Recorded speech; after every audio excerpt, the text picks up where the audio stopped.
For today's video, we are going to be kind of investigating our Hellcat engine that's sitting over there for our Ram 1500 pickup truck. So that engine is going in here, but what we want to do is get it on the engine stand and kind of do a little health check on it. So what I picked up just now, I have compression testers, but since we don't have a way really of easily turning over the engine, you know, at a decent RPM, I went ahead and picked up a cylinder leak down tester. So I've got it here, but first off, I'm gonna go ahead and in the last video you guys saw me assemble this engine stand. I'm gonna go ahead and get it out of the pallet and put the Hellcat engine on the stand. That way it's a little more accessible. Probably wheel it over there near the bench. That way we can be accessing our tools fairly easy. And then we'll see what we got for compression and let's go from there. Okay, so I actually need to go to the hardware store and get some hardware. I did obviously have this on stand, but between the move and everything, I want to get some new hardware to actually mount this to the engine stand. So for now, I've just got it in this cart for now. I'm going to take out the coil packs. We'll get out some spark plugs and we'll just try it the way it is. The engine might be a little bit lower than would be nice, but either way, let me just try this out and probably by the end of this video, I'll have this thing on a stand. So I've been loving this new Milwaukee ratchet. So this is one of their new models that has a little bit less torque, but it's like 450 RPM or something crazy, but it's making quick work out of our daily tasks here. So got that for my family for my birthday, along with cordless impact and a few other tools, so it's been handy. So we'll set these coil packs off to the side here. We'll do the same on the other side. Okay, so I'm also going to remove our valve cover just so we can kind of see which one's at top dead center and make sure our valves are closed when we actually do the test on each one, because there's no timing mark that I know of, at least on the Hellcat on the actual pulley. It looks really good in here, so definitely looking good, you guys.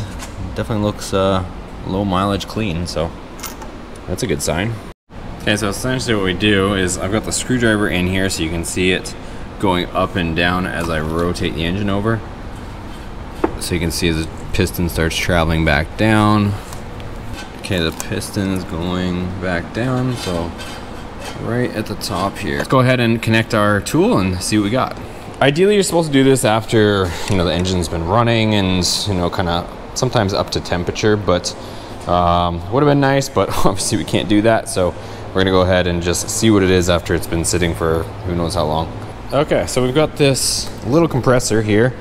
We'll be getting a better one, but got about 130 on here, so we can take this up to 100 PSI. And essentially what's on the right is supposed to match what's on the left. So if I bring this up, hopefully we can do this with the glare for you guys. So I'm gonna bring it up.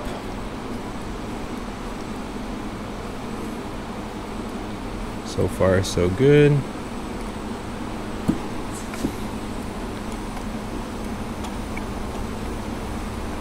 Just gonna measure the leak down for us.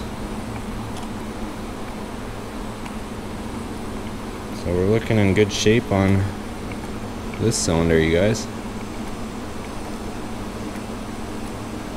So we're gonna bring it up to 100.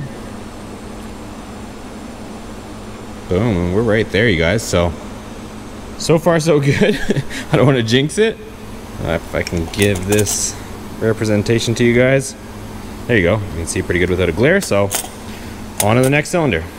Okay, so here we go on number 8. So let's turn this thing up.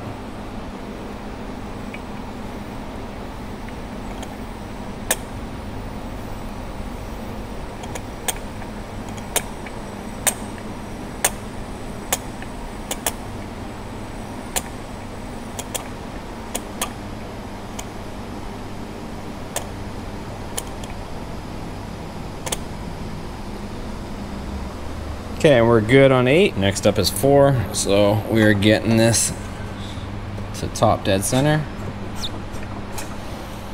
Okay, and the fact that we passed 8, for some reason, cylinder 8, I believe, on these Hellcats always seems to be the first to go.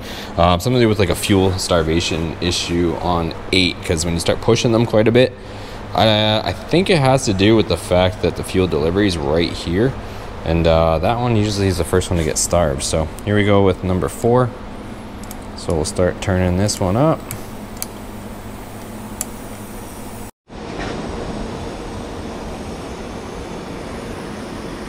Yeah, that's not good. Cylinder number 5. All right, well, I went through and I did the leak down test. I'll get into the results of that in just a second, but let's pull off the blower lid. I want to see what's going on in here. One of the other things I wanted to mention is this engine's been sitting for a while, and on all the research and from what I've gathered, like sometimes, especially used engines, maybe if it was a brand new engine off a shelf, but having a used engine sitting around and not like fully climate controlled, it can really skew your results at times too. So it's hard to really say with it not running just yet, but let's pop the lid off and let's see inside.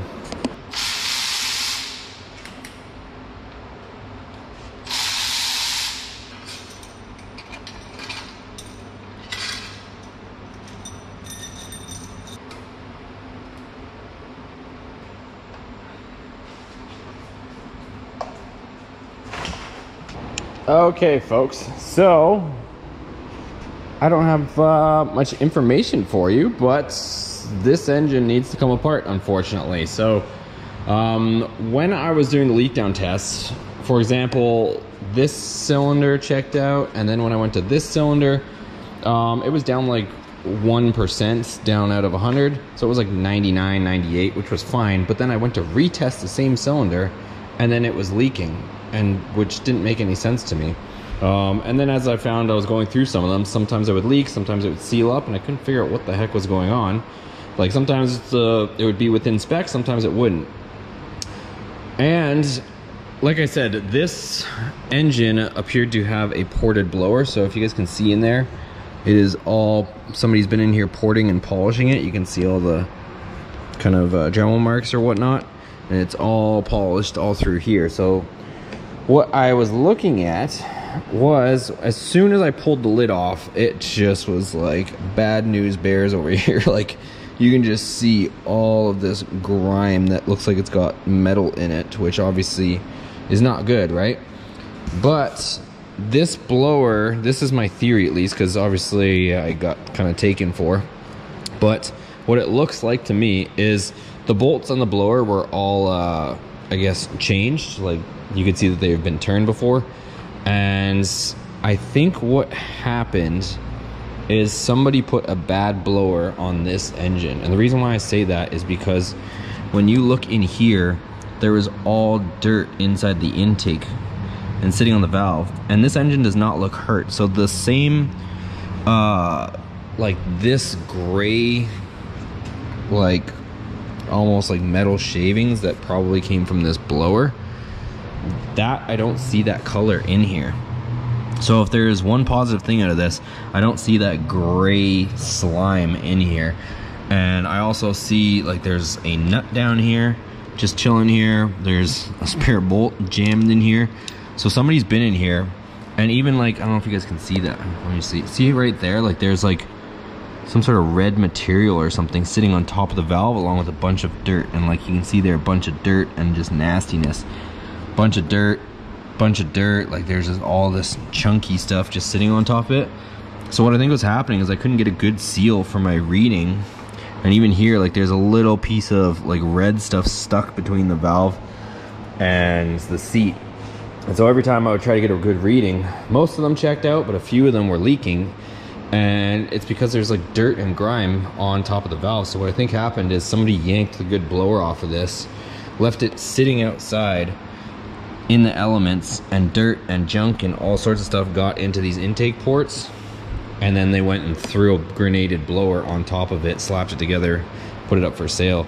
The story I was given on this was this came out of a Trackhawk that somebody upgraded the engine to. They went to a fully built engine. I don't know, that's the story I was given at least, but yeah, not good, you guys. So we are going to have to investigate further. What I think is going to probably end up happening is I'm going to yank these heads off, and obviously we're not going to get into that in today's video. Heads are going to come off. I'm going to clean everything up, and I'll probably end up sending the heads to a machine shop to get them to check them out for me and see if everything seals, you know, double check all the valves and everything. There's no burnt valves or anything on it. I think we should be okay, but I'm pretty sure, you know, since I'm gonna have them off, I might as well have them get, you know, cleaned and double checked and gone over. And then we'll see what the cylinder walls look like. If the cylinders look good and everything looks kosher under there, then we might get away with being able to just reassemble it, put some new head gaskets on it. But I am gonna have to figure out this blower situation. So either I'm gonna have to find another blower or get this one sent out and gone through and rebuilt. So you can see here on the blades, like there's a few chunks of the coating missing and there's a few scratches on them. I'm not like an expert at this by any means. You can see there a bit more of the coating. You can see here on this one, right there. So it seems to spin freely, but I don't know. I would like, again, this is gonna be one of those things where I'm gonna get somebody that's more familiar with these things to go through it for us and make sure that this thing is good to go, because it's the last thing we need is for something to happen. So I don't know, maybe not all bad news, but that's what happens when you buy used stuff, of course.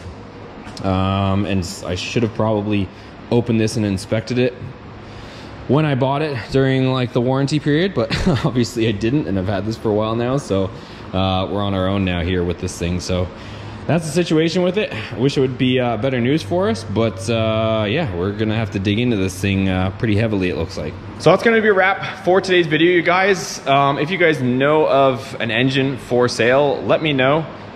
Send me a direct message, an email, or anything like that. I might, if I can find another engine reasonably priced, I might just get another one while we build this one, because I'm pretty sure we're gonna end up Hellcat swapping something else. So I'm not disappointed about it. It's just, it is what it is. It's just another hurdle we're gonna have to go through in order to get this thing Hellcat swapped. So either way, it'll get done, but we're gonna have to tear into this engine a little bit more than expected, obviously. I need some parts.